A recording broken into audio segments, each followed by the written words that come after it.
Hello, hello, and welcome once again. J76NY here, back with President Rayne in Swordland, and this is our first episode without Peter Vectorn as our vice president.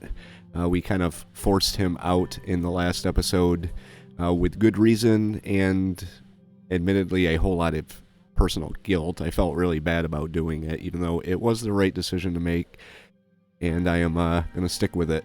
We were given the choice between our Chief of Staff, Lucian Galad, the party leader, Gloria Torrey, and Albin Clavin as our Vice President. I went with Albin Clavin. I believe that the future of Swordland is a different direction than what the Old Guard and Conservatives want it to be, and for the sake of forward progress, I went with the most forward-thinking choice I was offered, basically.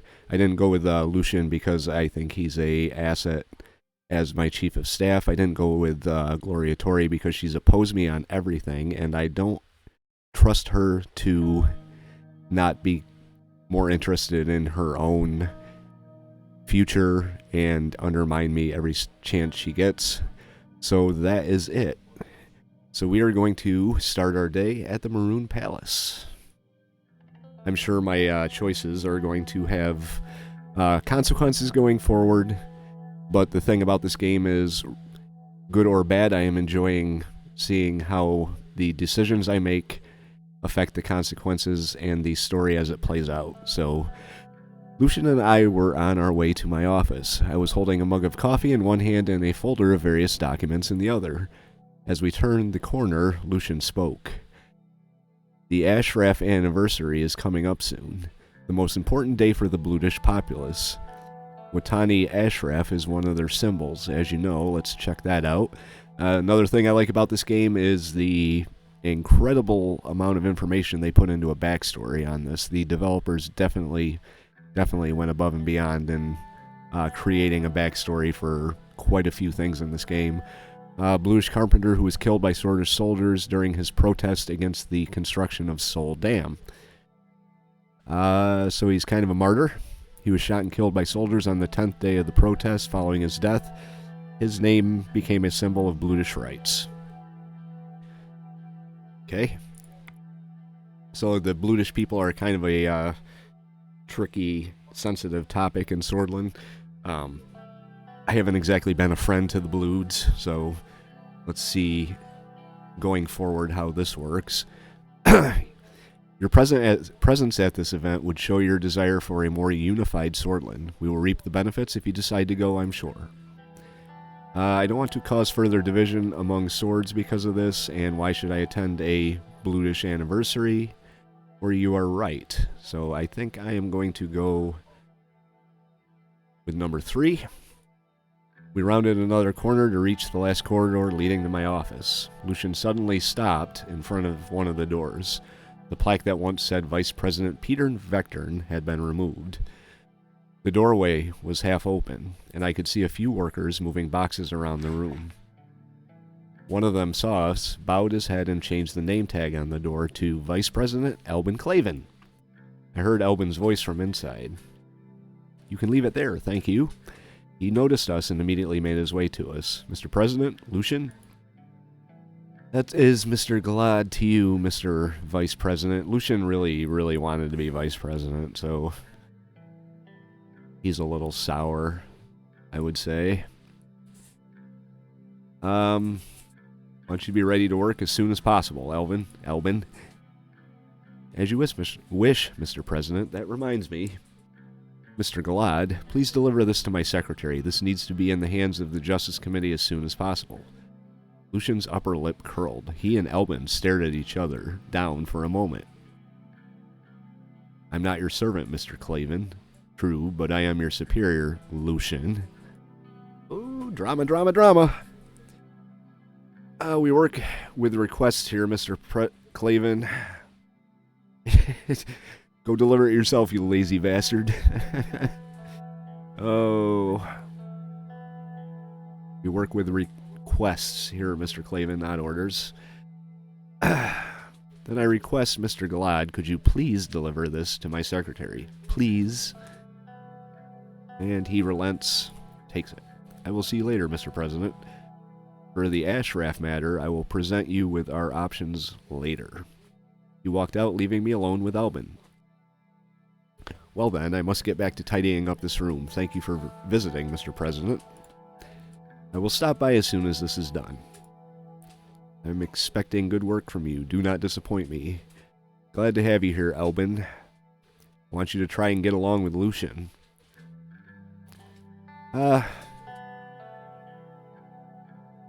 They're big boys. I'm going to let them handle their own business. I entered my office and asked Sylvia for a second cup of coffee to wake me up. Another long day was awaiting me. Okay.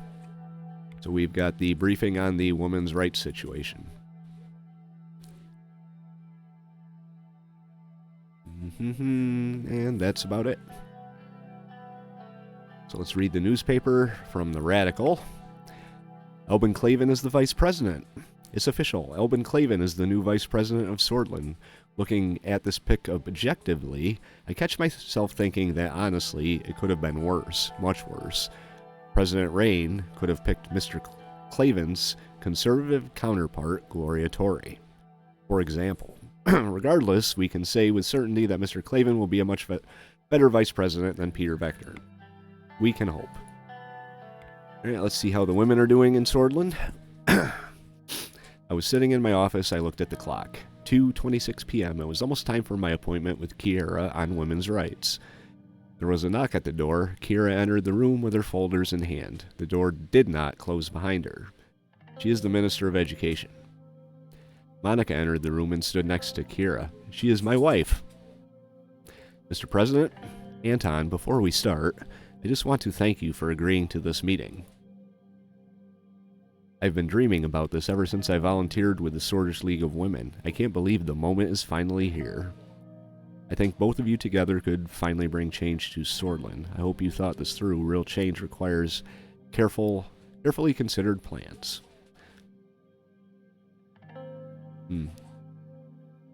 Well, this is true, but it seems a little harsh, so I'm going to go with this one. Pump them both up. Kira sat down on a chair and laid down the folder she was holding. We still have a long way to go before Sordish women are able to enjoy the same rights and privileges as men, or even their counterparts in Arcasia and the United Cantana. We've been lagging behind on this for decades, Anton. And this isn't only a moral issue. I have seen enough revolutions in this world to understand the main driver of any change: money. She flipped a folder open and started pulling out documents. In United Cantana, law dictates that women earn the same wages as men in their respective fields. My research showed that this led to a 15.5% increase in productivity. You could say this had a direct influence on their superpower status. Arcasia passed laws ensuring maternity leave rights, child daycare centers, and tax deductions for working families. In turn, they experienced a 12.6% productivity boost and a flourishing economy. Okay. Both countries also have significantly lower infant mortality rates, a statistic I believe is directly linked to the improved status of women. Our administration has thus far failed to pull Sordland out of its economic recession, but we have improved the economy from 1 to 2, so it's a step in the right direction. So I'm asking, why not try passing similar laws? At worst, even if they fail to improve the economy, it's still a significant step forward for our society. It's only logical. Monica handed me one of the documents. It had a list of bullet points on it. The two of us talked it over, and these are the measures we believe are most urgently needed. I let my eyes wander down the list. Criminalize domestic violence, support for working mothers, equal treatment in the workforce, and gender equality in public education. Okay. I guess I'm going to have to go through them all. So we'll go through step by step. I shouldn't have to tell you how crucial this is. It is utterly unbelievable that in this day and age, Sordish men are legally allowed to beat their wives. Wow. Go Sordland. What families do in their own homes is none of our concern. It kind of is if they break the law. It's a travesty. I'm happy we're on the same page.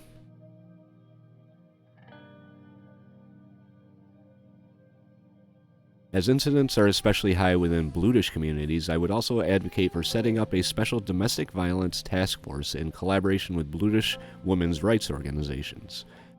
Monica looked at her strangely. Are you sure that's something we ought to focus on? The Bluds are different. They have their own rules. Monica, I'm surprised at you. We can't let women suffer under the patriarchy, no matter their ethnicity. Interfering in Bludish matters has landed us in enough trouble already. The Bluds must conform to Sordish law.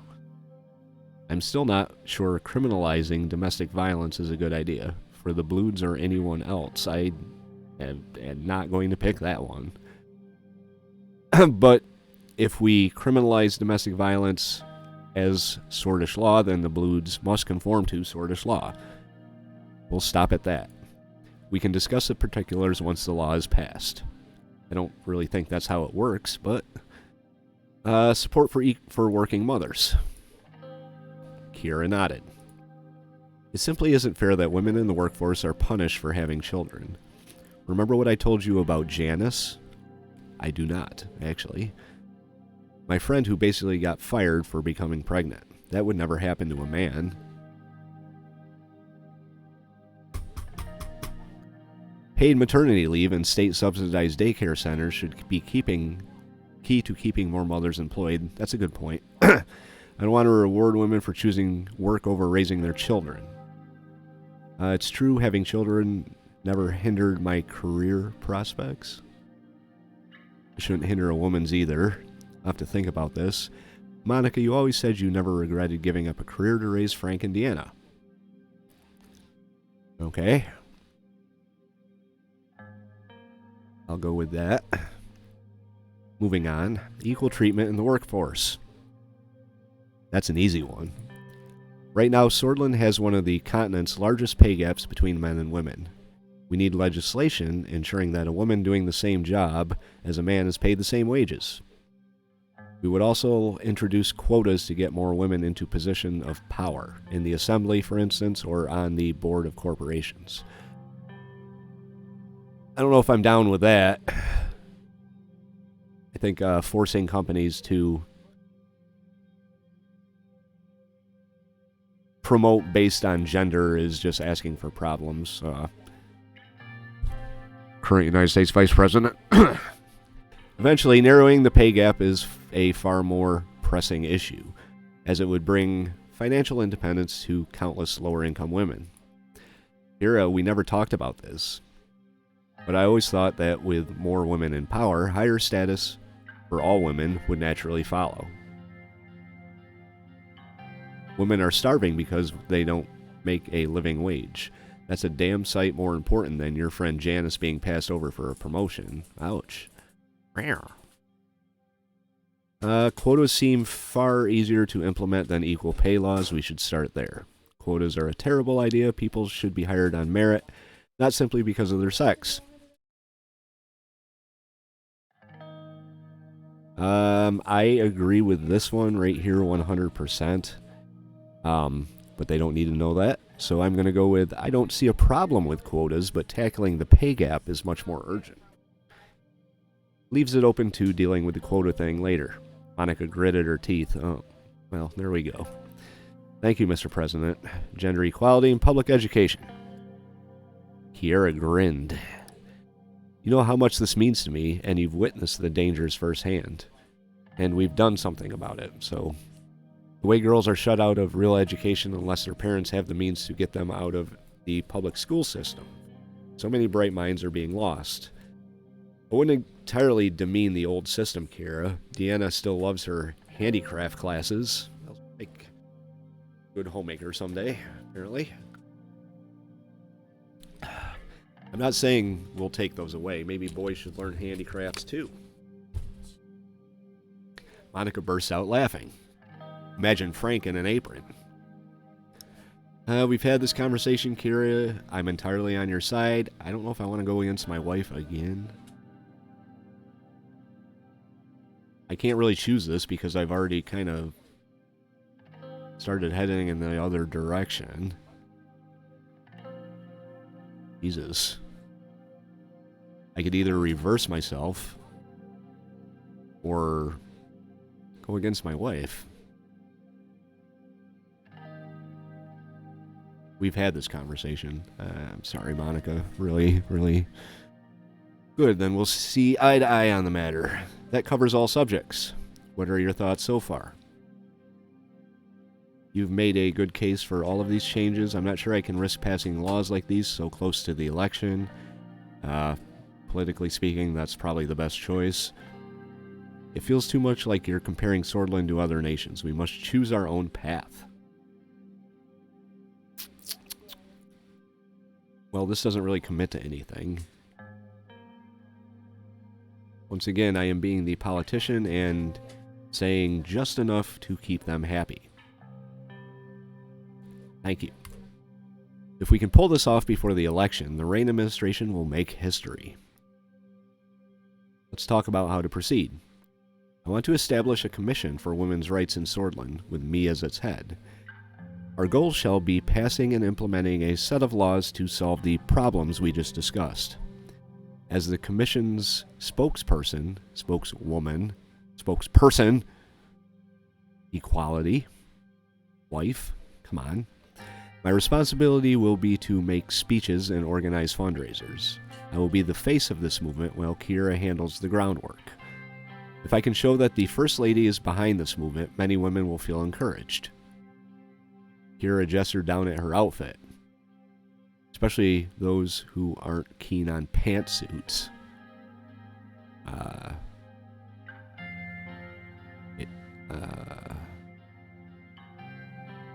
Who's wearing the pantsuits? The organization's name will be Commission of the Status of Women. Going to be damn hard getting your laws past the Assembly. What do you need a commission for? I'll run your laws past the Assembly.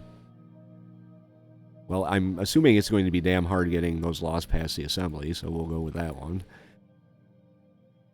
Even a watered-down version would be better than nothing. Mr. President, I know we've had friction in the past, but this has nothing to do with your decision on creationism. I hope not, because it's not even the same subject. This is a completely separate topic and should be handled as such. Thank you. One more thing to consider before making your decision. This could help silence any of the public's lingering questions regarding your former vice president and the Livio Suno affair. You have the chance to be a hero. Think about Deanna and her future. I hope you will make the right decision. They rose from their seats expectantly. I took a few minutes to think.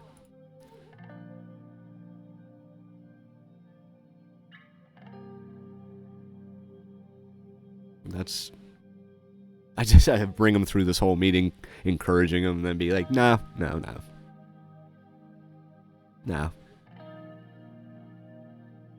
There you go, you can have your commission. They high-fived.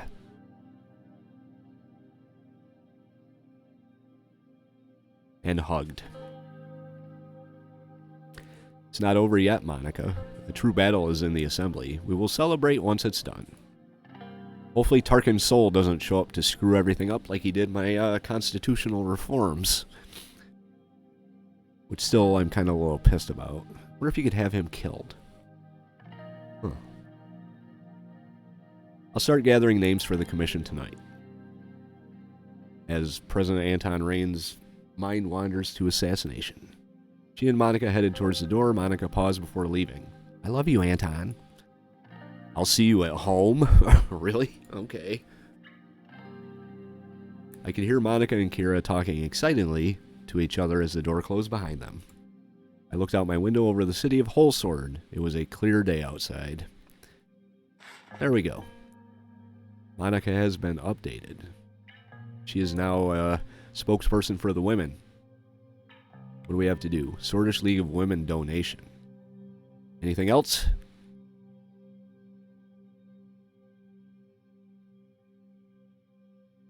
Nope.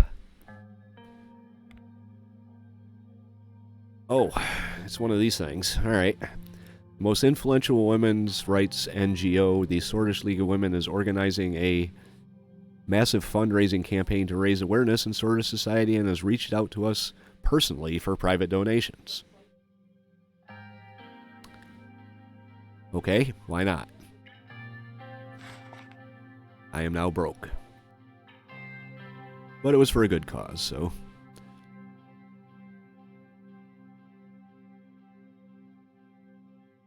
Now what? Mediation of a dispute in Gendarmerie. Uh-oh. City Hall, Vesord. Let's read the newspapers first. From the Lockhaven Times, Rayne makes donation to Sordish League of Women. As Sordish women continue to march for equality, Anton Rayne showed his solidarity by donating a large sum of this to the Sordish League of Women. This was not only a generous gesture, it marked the first time a president of Sordland acknowledged and personally supported a woman's rights struggle. Reached for comment, a spokesperson from the League expressed her gratitude to Rayne while emphasizing that new policies will help the women's cause much more than finances. Okay. And the Radical, Anton Rayne donates to support women. Will policies follow? Is the femme washing or the real deal?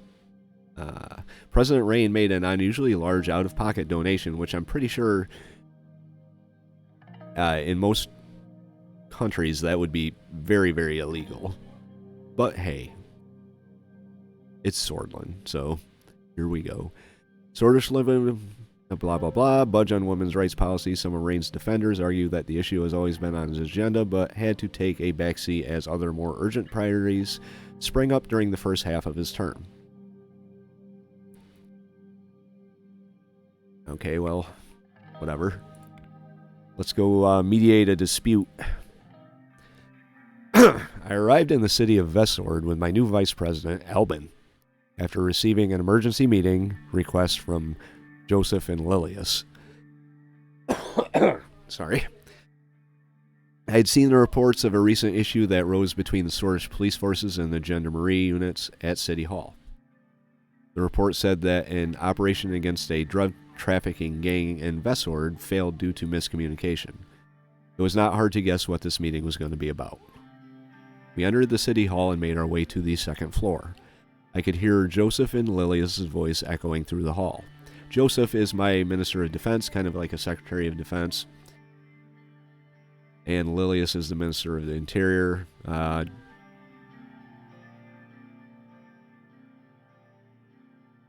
Attorney General, maybe? I don't know. I opened the door to the meeting room. The two ministers did not even realize. This is unacceptable. How dare the police meddle in the affairs of the Gendarmerie? The Gendarmerie is armed law enforcement organization which maintains security, safety. They're under the command of him, but she wants them under the command of her. We did kind of decide to go that way just to... there have been a lot of issues with them acting a little too harshly. A little too... much like a military operation when they should be focused on community policing. So that's why we're leaning towards her taking them over. It was your men who started this ridiculousness and meddled with an ongoing police investigation. Their voices were getting louder and louder.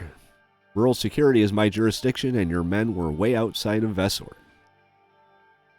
We are here to help with the matter, says the smiling idiot. What is going on? Mr. President, Mr. Vice President, apologies, but Miss Graff here fails to understand her place. No, Mr. Lancia, you are the one who does not understand his place.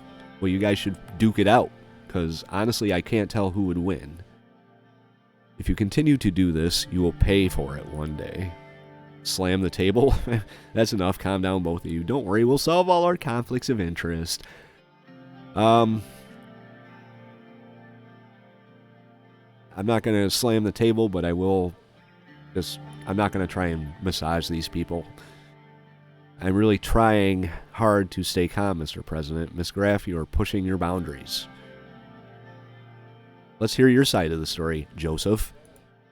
The Lieutenant General of the Gendarmerie was tracking a drug trafficking ring in the countryside of Vesord. We immediately acted on it. Just when we were about to raid their hideout with live weapons, the police units arrived in the scene and alerted the criminals. As a result, criminals got away. Isn't there a line of communication between the two of you so the police meddled and caused the raid to fail? Or didn't you rush the situation a little there?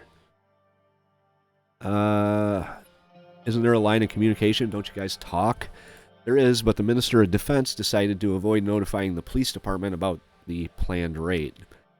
The same could be said about you because the report shows that you knew nothing about the gang and their stash in the countryside. I started tapping on the table with my fingers. What I hear is that you are both incompetent. We're getting nowhere. We need to find a middle ground. I think this was the last drop. Internal security matters should be handled by the Ministry of Interior completely. We are called the Ministry of Interior for a reason. We can't let any more screw-ups like this happen again. She looked at me. I want the Gendarmerie to be transferred to the Ministry of Interior. What? I thought we already went through this. Woman, you out of your mind? Joseph turned red with anger. He composed himself after a moment. To me, what needs to change is not the structure itself, but the problem in it. We need to find out what is causing this and fix it. Good point, Mr. Vice President. I believe I just told you the fix to the problem, Mr. Clavin. Please address me as Mr. Vice President, Miss Graff. I simply don't think the end justifies the means in this case. This is not an individual case. This has been happening for a long time, in case you didn't know, Mr. Clavin. These guys really don't like this guy. Ridiculous. This is absolutely ridiculous. I won't hand over Gendarmerie to her. Out of the question. Why? Because it makes sense? I agree the Gendarmerie has been part of the Ministry of Defense for years. Do you have a better solution? Let's hear it. Whenever operations overlap, we should engage at a lower rank with the local offices on both sides. And that means what? Maybe I didn't read it right. Whenever operations overlap, we should engage at a lower rank with the... Okay. We could work on establishing that, but it still doesn't change the wrong system that exists now. I want to remind you about your promise, Mr. President. I remember it very well. What promise? I never said anything. You're crazy. I remember it very well. What promise? I thought he knew about that. Now I see what's going on here. I like this guy. I'm not gonna piss him off. What do you mean? Lily has set us up to create this incident. That's a stretch. This is going a bit too far. What proof do you have? There is no way that the police had arrived at the right time of a month-long search on the exact day and minute of the Gendarmerie raid. I can believe that they did. There is, in fact, proof, and you can find it on YouTube, of a police department trying to arrest an undercover police department posing as drug dealers. So this type of shit actually does happen. Let's take it down a notch with the accusations. This kind of accusation is unheard of. It's nonsense. If I were you, I wouldn't believe a word Mr. Lancia says, Mr. President. Heed my word. Could just be an accident. Poor communication. Poor operational planning. I don't think anyone is out to get anyone else or set anyone else up for failure. We have to look at who gets what out of it. I won't stand idly by these utter ridiculous and baseless accusations. I don't have time for this. What is your decision? I really don't want to piss this guy off, but I'm kind of leaning towards this. I mean, in this country, the United States, we do have the FBI. They are primarily a internal law enforcement agency under the control of the Attorney General.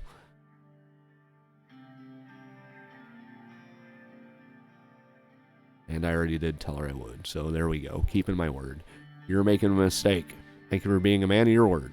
It was the right call to establish a modern internal security structure. From now on, work together and don't fight amongst each other. I want capable and effective members of the cabinet.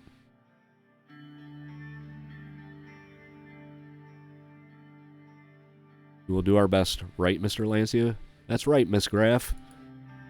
Okay, well, I guess that went okay.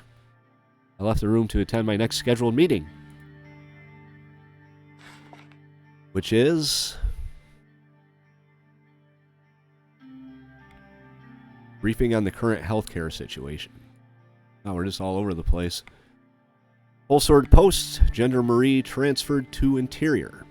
The palace decided to transfer the Gendarmerie force under the Ministry of Defense to the Interior following a dispute that occurred earlier in the week. It is reported that the two ministries have resolved the problems and that President Rayne wanted to improve the internal versus external security structure. Officials from the MOD did not comment on the transition publicly, while the Minister of Interior, Graff, hailed the move as a necessary one. All right. Moving right along. Briefing on the current healthcare situation. I had a meeting scheduled with Pascal to receive the annual healthcare report. He arrived at my office with stacks of papers under both arms. Mr. President, he put the mountain of papers on my desk. Made a loud thud sound. Here, we'll do this like an old-timey radio show. Loud thud. There you go. Another loud thud. I know this seems like a lot. Reviewing it shouldn't take more than a day. He measured the pile again. Or maybe two. This guy is my Minister of Health, Mr. Beniwoll. That sounds just great. They contain very important information about the status of our healthcare. Salaries, spending, hospital reports, whatever you like. We can go through this together. Okay, let's begin. Let's look at these first. Order. Ministry of Interior strengthened. Albin Clavin, Vice President. Where's my wife? She should have it. There she is. Oh, wait. Oops, that's not my wife. Let's go back to this. But I don't want to bore you, so I will quickly summarize. Okay. Thanks. I breathed a sigh of relief as he put on his reading glasses to look at the documents he was holding. So we have concluded our report for the year.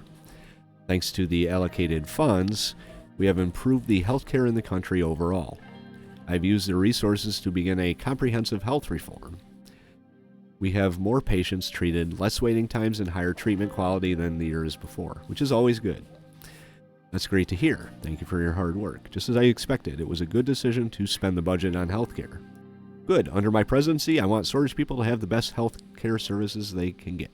Thank you for your hard work. This wouldn't be possible without your wise decision, Mr. President, so thank you. Okay, thank me. We are certainly on the right path to challenge even Lesbia or Vogsland in the matter, but we are not there yet. However, give it a few more years and we might even surpass them. We need to get to the level of superpower.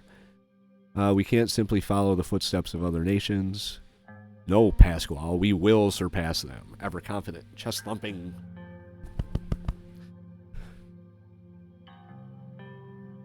Moving on.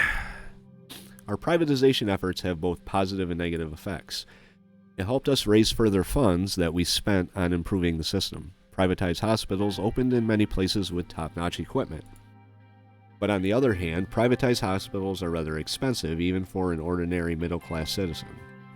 We should be able to serve all our citizens without distinction. These are the expected growing pains of our healthcare system, and there are still public hospitals for lower-class citizens. It's growing pains. Now let's look to the future.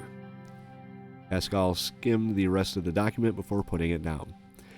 The investments we poured into our rural health facility has paid off greatly. The quality of care increased due to the upgraded equipment, and we were able to hire more healthcare staff.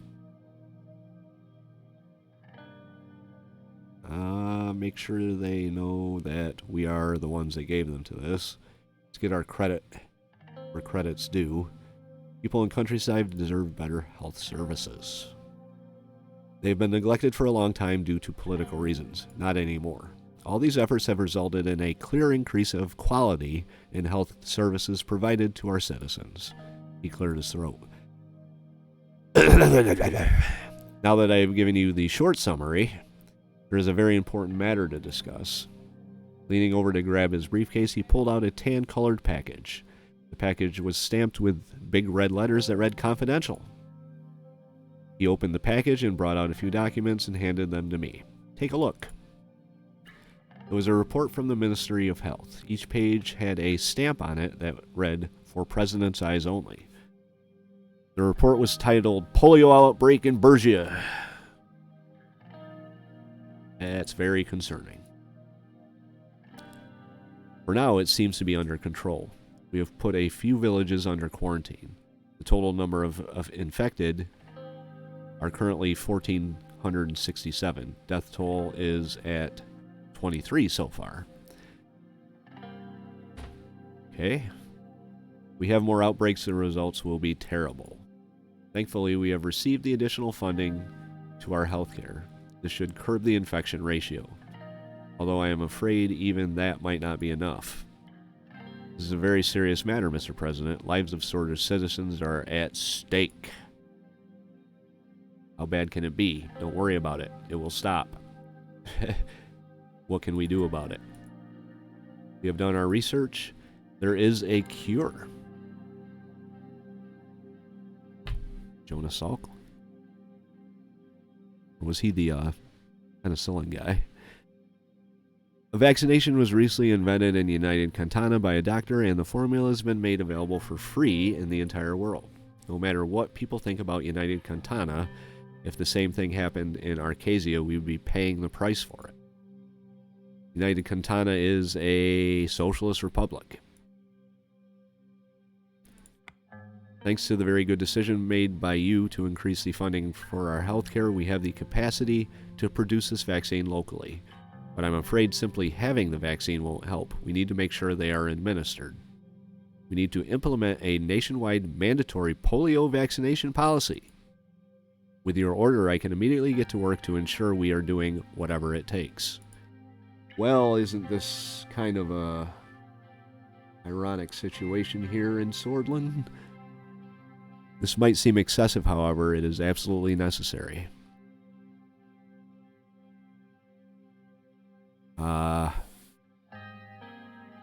Whatever it takes to protect Swordland, do it. Now, if you will excuse me, I must get to work immediately. Thank you for your time, Mr. President. I have a lot of paperwork to go through. Alright, no news. There's some things popping up around the world, or around the country. Nothing internationally, so let's see what Benfi, League of Women, extends thanks. Sordish League of Women has thanked us for the personal donation. The spokesperson said, President Rayne, thank you for your contribution to our cause and to the First Lady, Monica, who pushed for our agenda forward on the national stage. There we go. Here's something else. Estord.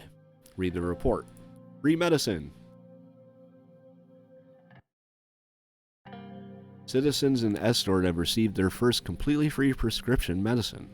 Some cancer and diabetes patients have expressed how much the measure relieved their finances.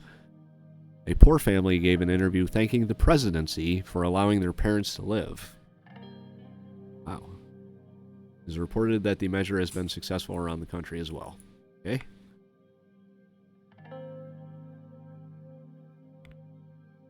Wow. Read the report from Whole Sword. Read the report from Whole Sword. Sign or veto the less smoke bill that was approved by the Grand National Assembly. Fair Trade Commission established. Fair Trade Commission has opened in Whole Sword today and began coordinating with the Central Bank, National Business Council, and the Ministry of Economy to get an analysis of the competition issues and potential regulation legislation. Okay? The effort to bring fairness to trade and commerce in Swordland is led by a visionary small business owner who sued Heart of Swordland in an unfair competition bid and won in court. All right. Desulinization started. The process of desulinization has begun, starting with the removal of Tarkin Sol's statue from Capitol Park. By the end of this month, it was expected that hundreds of similar statues, portraits, and other likenesses will be removed from every city and town in Swordland. All right. So we got a veto. I'm assuming this is like some type of pollution thing. The less smoke bill. The Assembly passes an amendment to the tax bill of 1944 in order to increase tax revenue and reduce the excessive amount of tobacco consumption in the general population. Section 1 of the TB of 44, which has imposed a 10% tax on all tobacco packages, will be increased to 30% on all tobacco products sold in the country. Section 2 will protect local industries by giving them full tax exemption if the products are destined for export to other countries. Okay? So, in the interest of full disclosure, I am a smoker and I do not appreciate paying $12 for a pack of cigarettes. However, we have a budget deficit of -1. And we are not exactly going to be dicking local industries because they're going to be given a tax exemption to export their poisonous product. I'm a realistic smoker, so I'm going to sign this bill. There we go. Not a good day to be a smoker in Swordland. Whole Sword Post. Time to smoke less? I can guarantee you guys don't pay $12 a pack of cigarettes like I do. But you're whining. The administration has signed the less smoke bill aimed at increasing tax income for the government and to reduce the high tobacco consumption. That's not going to work if that's the... We're going to reduce the high tobacco consumption by charging people more. I'm not even going to get into this. Let's just see what these guys have to say now. Smoke's taxed. GNA passed the amendment. Blah, blah, blah. Health officials around the country have praised the discouragement of tobacco with the increased taxes, which doesn't work. Because you're dealing with addicts like me. Welfare. Epidemic prevented. Tobacco consumption reduced. Mandatory vaccinations.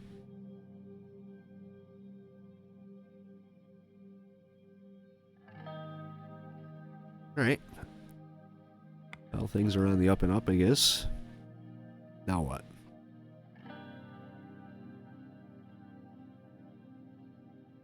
Let's see what we have here in Erzerian. Uh-oh.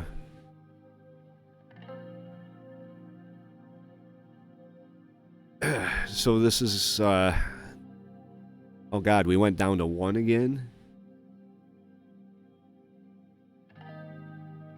The fuck? The remembrance rally of the Ashraf Anniversary is about to begin in Erzerian. The Bludish movement is holding their largest rally yet to display their demands and strength. The administration can go to Erzerian to support the event with or without an armored convoy or not attend at all.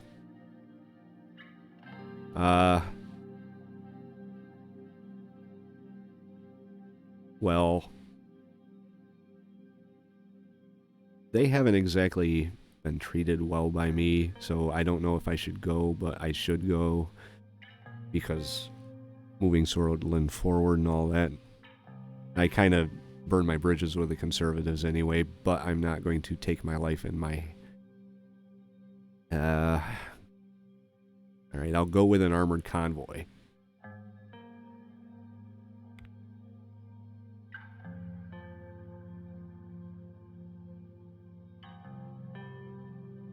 Okay, let's do this. Let's go see the Bluds. After making a stop in Dire to meet with Governor of Persia Felix Bran, we finally arrived in the ancient walled city of Erzerian. More than 2 decades ago, the city gained particular importance for the Bludish people due to the Isam incident, which was the reason for our visit. It was the anniversary of the Isam incident and the death of Watani Ashraf.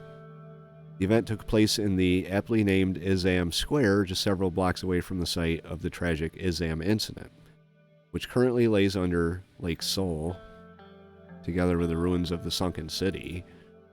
Bloody protests that occurred in 1933. Seoul Dam project, which was proposed as a long-term solution. Site, let's see, the event led to a period of protest.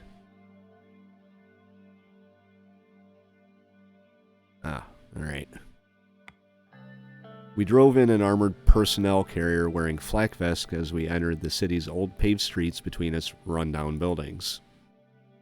Our massive convoy could barely fit through the narrow streets, disrupting local traffic and creating a noisy chaos in this normally tranquil city. The passers-by looked upon us with fear as we drove with heavily armed security forces towards the square. I must say this was a good decision, sir. This will help ease the tension, but I hope bringing this much security won't cause any problems. Better safe than sorry. We're almost there. I can hear the crowd. I heard the chants and shouting from outside. Lucian leaned in closer to the window, listening to their voices. They're telling us to go back to where we came from. We approached the large crowd that assembled in the square. There were probably at least 10,000 people. Most of them were yelling profanities and obscenities at me. Glad I brought my armored car. As our convoy slowed down, a young Bludish man ran in front of our vehicle and spat on the window I was looking out from. Do not do anything. Our vehicle came to a stop. The security detail left their vehicles with their machine guns openly displayed. I followed them. The crowd seemed to be riled up at the sight of guns. We were greeted by Mansoon Lecky. He wore a coat over his suit, which was marked with red and turquoise stripes of the Bludish movement's flag. He looked forward to greet us. Welcome to Erzerian, Mr. President. No need for pleasantries. I want this done as quick as possible. Raises his hand in a display of unity. We'll do that. Someone in the crowd yelled at us in Bludish. He pointed at the security guard with the guns. I'm not sure how bringing your personal army will help. It'll keep me from getting killed, possibly.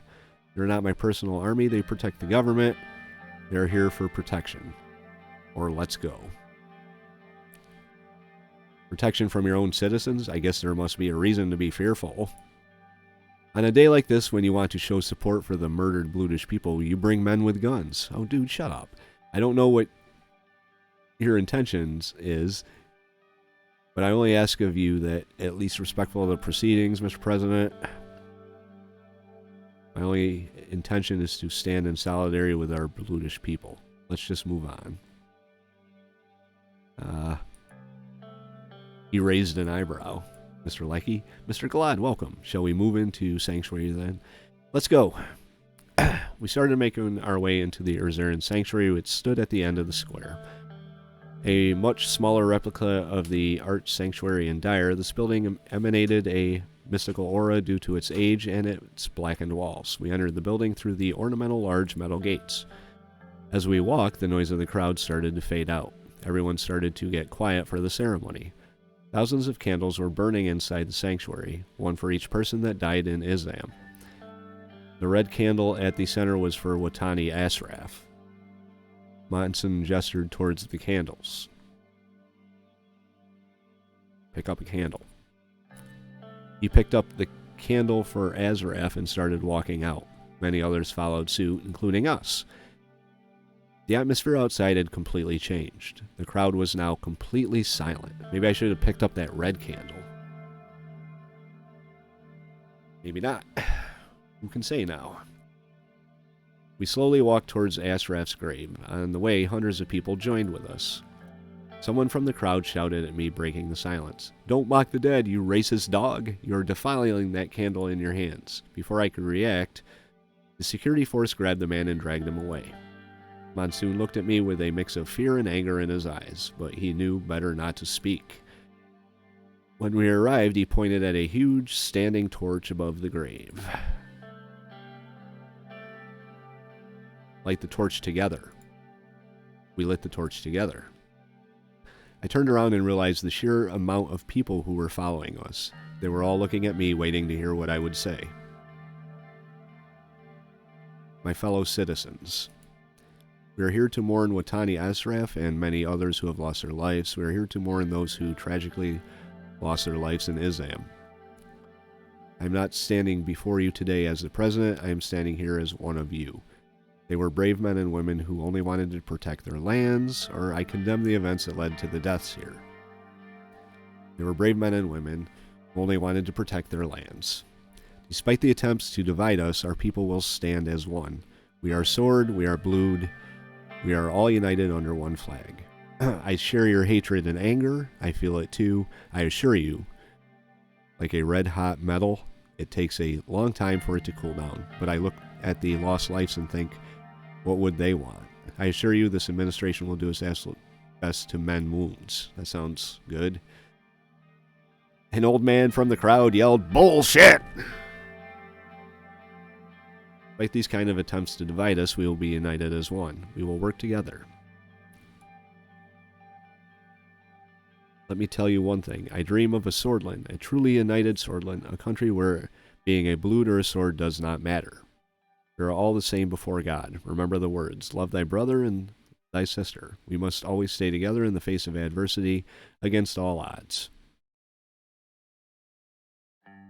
I feel responsible and ashamed for the action of my predecessor. Most of all, I feel the desperation to remove this black mark from our history. Let this be a testament of our unity for future generations. Let's stand together as Bloods and Swords. Mistakes were made in the past. Innocent people of Islam paid the price, but we cannot let the past divide us. I'll say that. I need help from each and every one of you to make this country a better place for everybody. The responsibility falls on all of our shoulders because we don't have anyone but each other. That's silly. I need help from each and every one of you. Are you with me? Morning will come to our unity. Let's see what the crowd does. There was no reaction from the crowd, only silence. Monsoon leaned in closer to me. I must admit, Mr. President, that was a good speech. Thank you. He extended his hand to me for a handshake. Hug him. Why not? Instead of going for the handshake, I spread out my arms and hugged him. Suddenly, the whole we did something right. The whole crowd started clapping. Thank you, Mr. President.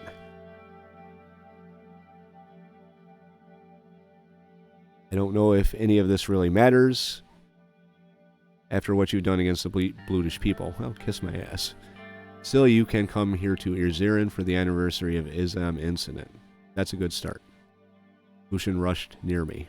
Sir, it's time to go. We started making our way back to the convoy. Well done, sir. This will prove very useful in the upcoming election.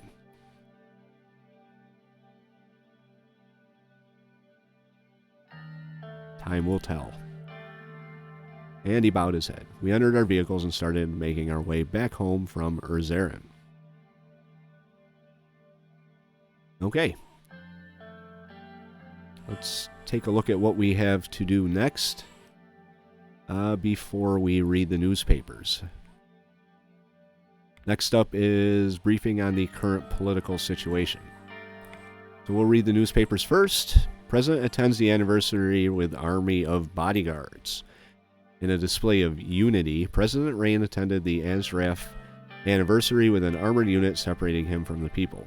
The move caused a lot of controversy among the crowd, some going as far to call it an invasion. Bludish, Sordish, are we willing to live in blah, blah, blah. And 2 from the radical. Oh, boy. Oh, look at what we got here. President Rayne is simply, and by all means of the word, a coward. He could barely bring himself to leave his throne to join the anniversary of a dead man. Brotherhood of the people. President Rayne surprised the country with his attendance at the Ashraf Anniversary. Isn't this kind of contradictory here? Oh, whatever, radical. All right, well, we've had our first outing with our new vice president. We've started Sordland on a path towards gender equality. We went to some Bludish thing here, didn't really go over too good, but it didn't go over as bad as it could have. I think we made a good showing, even if it was symbolic. So I think I am going to call this episode here, and when we get into our next episode, we can see what the political situation in Sordland is, which should be interesting. If you have any thoughts, tips, or advice, leave those in the comments below. Very interested to hear what those of you who have played this game and know how the story develops may or may not have different results. Maybe some of you have never seen some of these things before. I do have a kind of a unique way of thinking about things, so this could be, for those of you who are very familiar with the game, kind of something you've never seen before. But leave your thoughts, tips, and advice in the comments below. If you like the episode and the story of Anton Rayne, the decisions I've been making, hit the like button. That will help out the series and my channel for a little bit. And if you are not yet subscribed and would like to come along through our story, hit the subscribe button. And I'm going to take a second to thank all my new subscribers and welcome you. Your support is very appreciated. If this is one of the series that you joined the channel to follow, I hope you're enjoying it. And I look forward to continuing our story as Anton Rayne drags Sordland kicking and screaming into the future. J76NY saying thank you very much for watching, and have yourself a very good night.